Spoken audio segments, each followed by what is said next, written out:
Hi, it's Bookoplathon week 2. How you doing? I literally just finished the little outro for the previous vlog, so let's update you on where I'm at today. So last night was another round of dice prints on Becca's channel, which I didn't wasn't able to participate in, but just like with the last round of sprints, I just did them this morning. We watched it and I read quite a bit, so I chatted with you. So first I started in Rule of Wolves and I got to page 236 and I started on 160 something, so that's quite a chunk. And then they will double, so I had to switch books and I started version 0 by David Yoon, which I am 116 pages in, which is also good progress. But yeah, also a bit all over the place, apologize. But I have the previous vlog in the description as well as Becca's channel, so all the information you need for the readathon will be there. I'm not gonna explain things any more than I already did, but let's start off with some thoughts on Rule of Wolves. This is the second book in the Kings of Scars duology. It used to be called the Nikolai duology, and I still want to call that all the time, even though it's been the King of Scars duology for a while now. But the second book, third series in the Grishaverse, so I have to read Shadow and Bone and Six of course before going into this series. It follows Zoya, Nina, and Nikolai. I can't say anything more because of spoilers. Like I said, 236 pages in and I'm not liking it that much, which I hate that I'm not liking this because there's so many elements in this that I enjoy. Like there's royalty in this, I love royalty. There's a lot of like political stuff in here, like political stuff in my fantasies. I really love the three characters. I love Nikolai, I love Zoya, I love Nina, but I'm bored. And there are some like character moments that I really like, some interactions between like our characters. Those are the moments I'm just like, yes, this is the Lee Bardugo that I love. But then like the plot is just like not it for me. I'm having a hard time really caring for anything, and there's like a bunch of different things going on, and I think all of them do have an interesting idea behind it, but I'm just like not vibing with it, and I hate that, especially because it's a long-ass book. So if I'm gonna be bored throughout the entirety of it, it's not gonna work out for me well. But yes, also wasn't the biggest fan of King of Scars, like I should have seen this coming, but I still had high hopes, and I'm left just a little bit disappointed. And then version 0 by David Yoon, I explained completely wrong in my first vlog because I just read up the synopsis on the back, but now that I am 116 pages in, I can tell you I was wrong. So this book follows Max mainly. We also get other perspectives, but we follow Max, who works for this big social media company called Ren, and he has like these big aspirations for how the world through technology should look like. And then one day he discovers something about like the future plan of this social media company, and he doesn't agree with those things, and he is planning to like he wants to put a halt to it and like expose it and everything, but before he can get around to that, they end up firing him. So he starts a new company called Version 0 together with his two best friends, and the like aim of Version 0 is to kind of destroy how we look at social media now and reform it into more of like a healthy thing. And also when I talked about it in my previous vlog, I compared it a little bit, and that like the idea of it has similar vibes to An Absolutely Remarkable Tale. This is called a thriller, so I'm sure the vibes are going in a completely different direction. This takes place in 2018, so technically in the past for us, which is weird, but fine. So it's alternate universe. Good to know that. I prefer near future. It's kind of like vague where we are in time, like an absolutely remarkable thing. But this is okay. It has as well. I have some issues with this book, as in I'm not liking it that much, which is so disappointing because I love David Yoon's other novels, which are YA contemporaries. I love those, and I was excited for this because I really like sci-fi as a genre. I don't read it a lot, but I love the genre. It sounded so good, but I'm not liking it. I'm not vibing with the writing. It's very much written like a person from the future is recounting these events, if that makes sense. Because like often in the book they'll be like for example, they use like in like text like BTW, and then like it would be explained like, oh, in the year 2018 people use BTW to say by the way, and they shorten things. It just sounds like someone from the future is recounting the story, and I'm not really enjoying it. And like the writing, I don't know, it just doesn't flow as nicely, and it's like short sentences, and I'm not liking it as much. And it took me a while to like not be confused about what's going on. I feel like I finally have somewhat of an understanding of what's happening. It's not that it's so complex, but just like the way it's written just feels very disorientating for me. So yeah, I'm not liking this much. Also, just like the whole premise so far, I've had a hard time kind of like connecting to these characters or enjoy like connected to the plot or anything. So I'm sad. I'm so scared that this will end up like not liking, because I've loved David Hume's other books before. But yeah, so far it's not looking great. But these are the two books I'm in the middle of currently. I'm also in the middle of You'd Be Home Now by Kathleen Glasgow. Haven't read anything of that yet today. I'll talk to you more about that once I've read some more of it. And yeah, I gotta film a video now, edit that, edit last week's vlog, upload both. I am meeting up with my best friend this evening for dinner, which had like such a grown-up thing to say. Like, I'm meeting my friend for dinner. Like, who says that? I don't like the fact that I'm turning 20 this month. Like, this month is here. I'm turning 20 in a couple of months. I don't like feeling like an adult, you know? So yeah. That was some existential rambling you didn't need. So I'll talk to you later. Bye. Hi, it's Friday, and I probably should have talked to you a little bit earlier, but I didn't. Wednesday, after I updated you, I edited and uploaded my vlog for the week before, which was a pain in the ass. Don't recommend doing that. Really hope this one's gonna be simpler, but I doubt it. And after that, I went to dinner with my friend, like I said, and we had a lot of fun. Like, I hadn't seen her in so long, and it's so crazy. Yeah, we just like talked a lot and had fun. That was great, but I was exhausted afterwards. Like, social interactions have been so much more draining than they used to be, which makes sense because they're few and far in between. So yeah, that was my Wednesday. And then on Thursday, I don't know what happened. I didn't do anything all day. I don't know, it wasn't necessarily that I felt like tired or something. I wasn't in like a mental space to do much, so I didn't do much. And now it's Friday. I'm reading Will of Wolves. I'm currently on page 334, and I'm not liking it. It's so boring. It's gotten so boring, honestly. There's like this second section which has like the different like title page and such, and like since then we've been getting like new perspectives. Besides Zoya, Nikolai, and Nina, we've been getting a couple of new ones. I don't care any of them. Like, I just literally finished this chapter in like another person's perspective, and I'm like, this was boring. I don't care about you, and I'm not liking it. That's my problem. And I think that's also part of the reason why I just haven't really been reading a lot lately, is because I'm just not enjoying this book, like, at all. I mean, not at all. Like, I really still love Zoya and Nikolai and Nina's characters, and I enjoy spending time with them. It's just like the plots are so boring, which doesn't make sense to me, because at the core of those plots are very interesting ideas.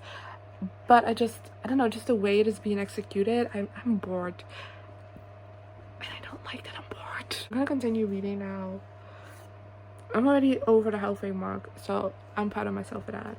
But I want to try and reach page 350 today, which should be doable considering I'm already on page 235, but who knows. And I want to read some more of my book as well today, because I'm liking that one. So I should be reading that.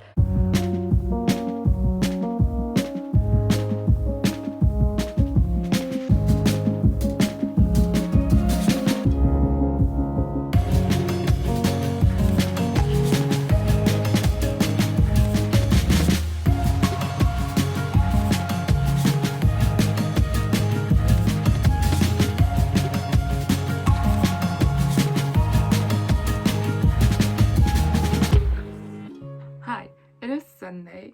That's gonna be a boring vlog. I apologize. I meant to update you yesterday and I just completely forgot. I don't know what's gotten into me this past week, but I just have a hard time to find motivation to do anything. Which is sad, because when I do things, I end up not necessarily enjoying them, but like having a great time, you know? Like on Friday I had to push myself to read, and I got to page 360, I believe, of Will of Wolves, not like it a book, but I had a great time reading. And then I finished You'd Be Home Now by Kathleen Glasgow, which I should talk to you about.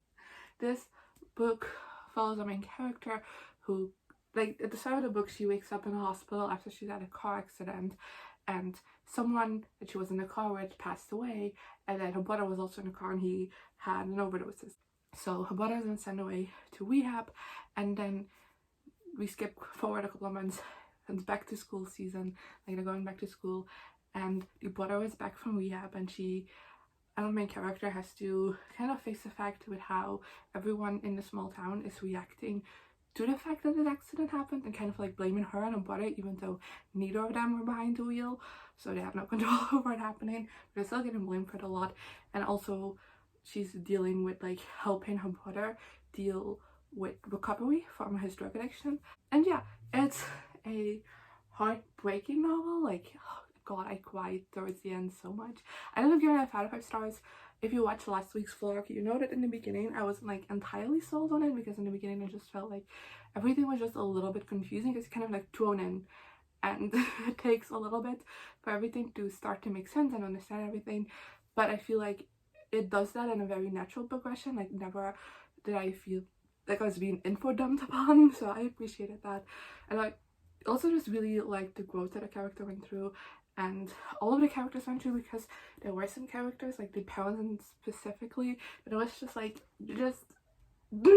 I hate how you're acting right now. And it's not necessarily because it's like unrealistic or anything, because I do think that the reaction of the parents was very realistic, but I just was like, just think for 5 seconds.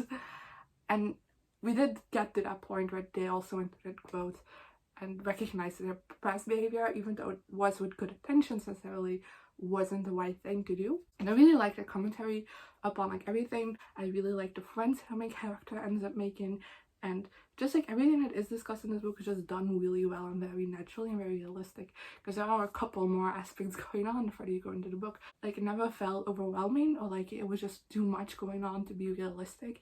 It all just felt very real, and I really like that. So yeah. And then of course I had to roll again, and I rolled 2 doubles because my life hates me.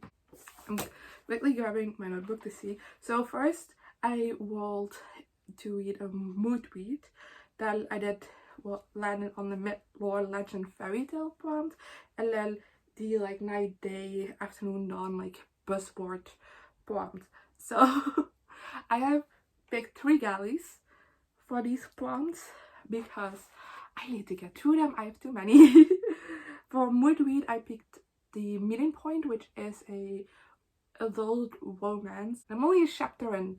I started all 3 of these books, read a chapter, and then like didn't read more because I was tired.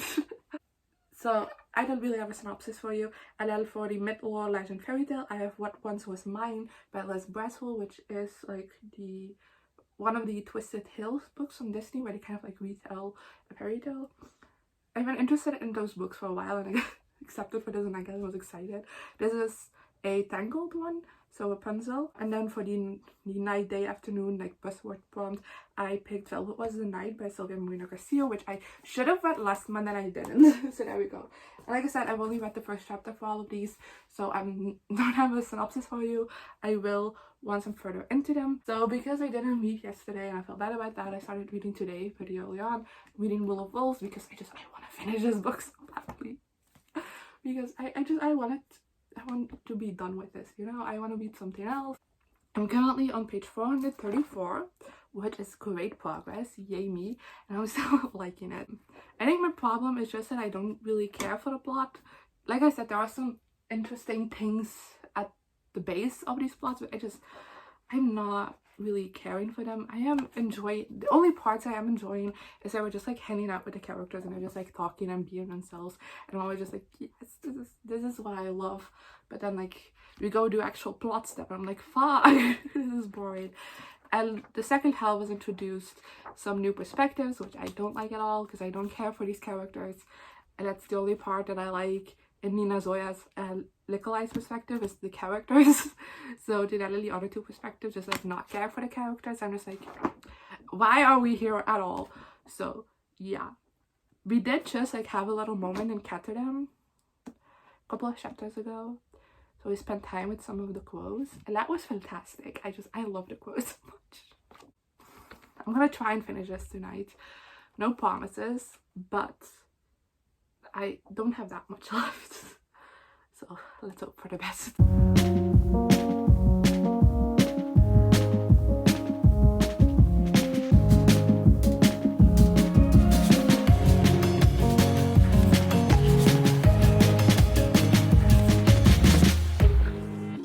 Hi, I finished Will of Wolves by Leigh Bardugo, just like I wanted to do today. It just happened to happen earlier in the day than I expected.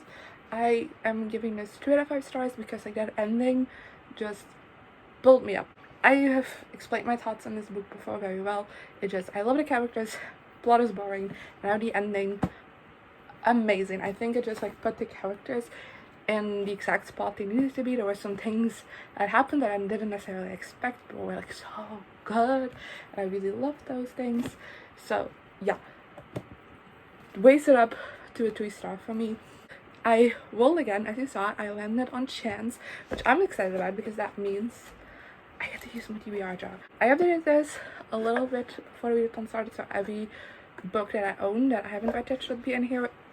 Even a couple of books that I did have read already, because that's just the way things go. I haven't like taken anything out, so yeah, shaking it up. I also haven't seen this box before, I think, so yeah. The lid is removable, which it's very full, so ooh, we're picking a book. I don't know if I should close my eyes or not because like they're all folded up so I can see anyway, but I'm gonna close my eyes. This, please be good. Be good. I need it to be something phenomenal. What is it? I generally can't tell. Sleep in a Sea of Stars by Christopher Paolini. This is fate. This honestly is fate. I don't know if this was in this vlog or last week's. No, it wasn't last week's vlog where I got the TBR game prompt and I spun a wheel and it told me to read a sci-fi book, and I was debating between this book and another one. Like, this is fate. I'm scared because the book is massive, but this is fate, isn't it? It is. I should. I'm nervous because it's massive. Let me get it for you. Okay, so this is The Sleep in a Sea of Stars by Christopher Paolini. It is, how many pages is it? It's 877 pages. God damn. If you want to know a reference, Will of Wolves was almost 600 pages. Because it is much bigger. Okay, you know what? The universe said, hey, you couldn't choose between these 2 books, you don't have to. Here is it again. I'll leave it to you later.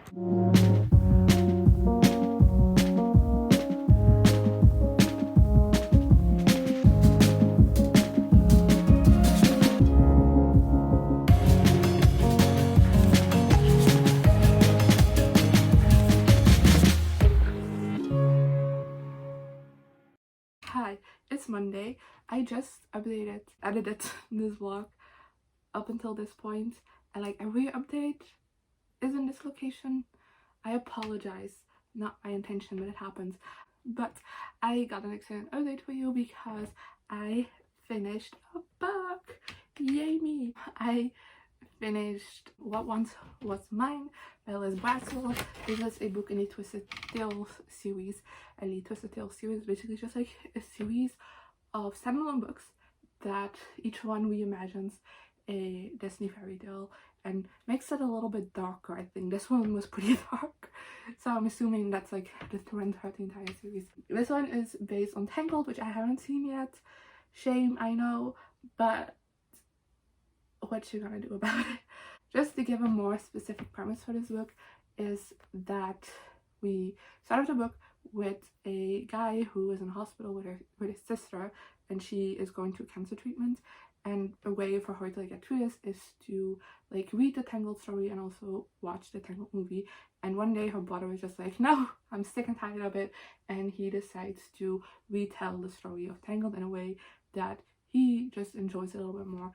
He ends up telling the story of Rapunzel, and her mother, when she was pregnant with her, is of course sick, just like the original story, and instead of going out to get like the sundrop flower, they end up getting the moondrop flower by accident, and that leaves Rapunzel with a different set of powers, which first out themselves when she's a baby and she accidentally kills one of her mates while she's taking care of Rapunzel, which caused the royal family to send Rapunzel away with Mother Gothel and pretend for the rest of the kingdom that the princess has just passed away.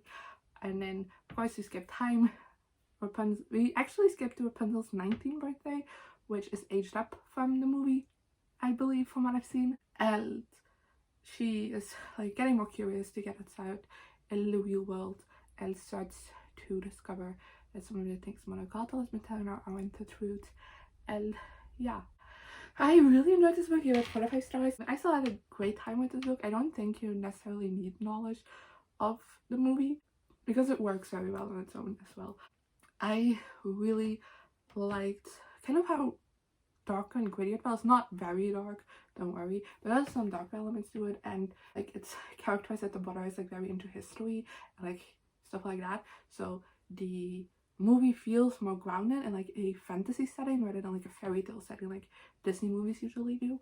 So I quite like the change. I really just loved that, like the setting of this book, and it all felt very like I could very easily imagine everything like from the setting, which I really appreciated. I really liked. I also quite liked like the differences due to story I made. This one focuses a lot on like magic and Rapunzel like learning how to use her magic rather than what the original movie is. I quite liked that element in this. I thought it was very interesting how it was done. There's also like a friendship at the core of this book that I really loved, but kind of like the problems I had with this pretty minor, but still it kept me from giving it a 5-star, is that the characters felt pretty flat to me and one-dimensional, and I feel like that's something typical to Disney movies, so it should have been expected a little bit, but I want a little bit more from my books, so that's why that just like didn't really click with me that well. And then also the fact that the moments between Flynn and Rapunzel just felt a little underdeveloped to me as well. Again, something very typical for Disney movies, so I understand where that's coming from, but from books I just expect a little bit more. But they did have some cute moments, so I'm like very intrigued to watch the movie now. Yeah, those are my thoughts on what once was mine. I rolled again. I landed to read a short book, and for that I picked Zainab Takes New York. I forgot the artist's name, I'm sorry. This is another one that I was supposed to read last month, but I didn't, so I'm doing it now. First chapter was very much like set up. I don't have many thoughts, but yeah, it's one of the books I'm currently reading, one of the many. That was my update for today. I'll update you when I read some more. Hi, it is Wednesday. I skipped out on you for 2 days, I apologize, but I don't know, just like that whole thing that I already talked about just like not feeling any motivation to read has been continuing to happen, like lack of motivation to do anything, and I'm kind of disliking it. Like I'm getting like fed up with it at this point, so I'm hoping I'll get over that fact soon. But let's wrap up this vlog. I read a bit of version 0.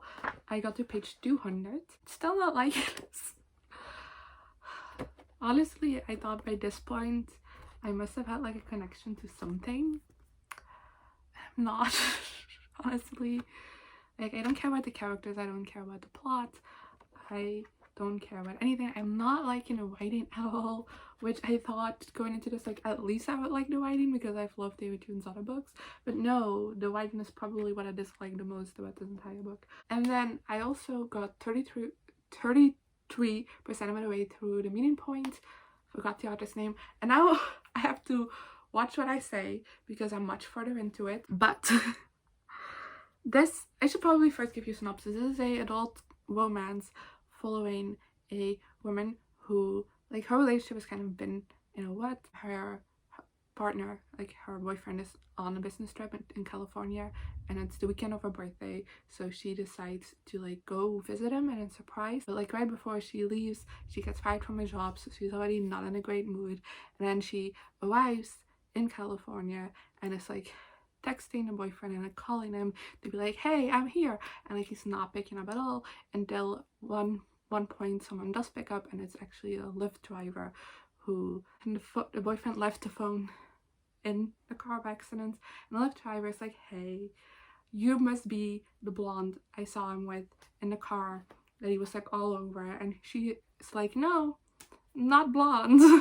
Just arrived here, impossible. So she finds out her boyfriend been cheating on her, and yeah, the Lyft driver, to kind of like cheer her up, kind of is like, hey, if you want to have a great birthday, I know this like small town in California that you can go to and like have fun in, so you can still have like a fun birthday despite what happened to you. And yeah, it's a romance between people. I want to say something, but it's gonna spoil stuff, so let's keep it at that. I'm really liking this.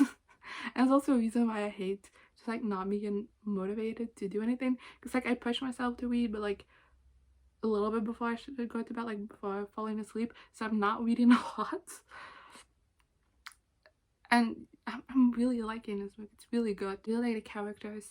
I can feel some things that are gonna happen. It kind of felt differently than I expected, but in a way that's still like really good. And yeah, it's cute, and like I don't want to say too much about it because I'm much further in the book than I was. I hope you enjoyed. Let me know in the comments below what you thought of any of the books that I've read in this vlog, if you've read them, as well as how you're doing, if you're participating in Becca's Bookoplathon, and I guess I'll see you guys next time. Goodbye. Here I am again, the same old situation. Why does the God thing have to be so complicated? Should've played it cool instead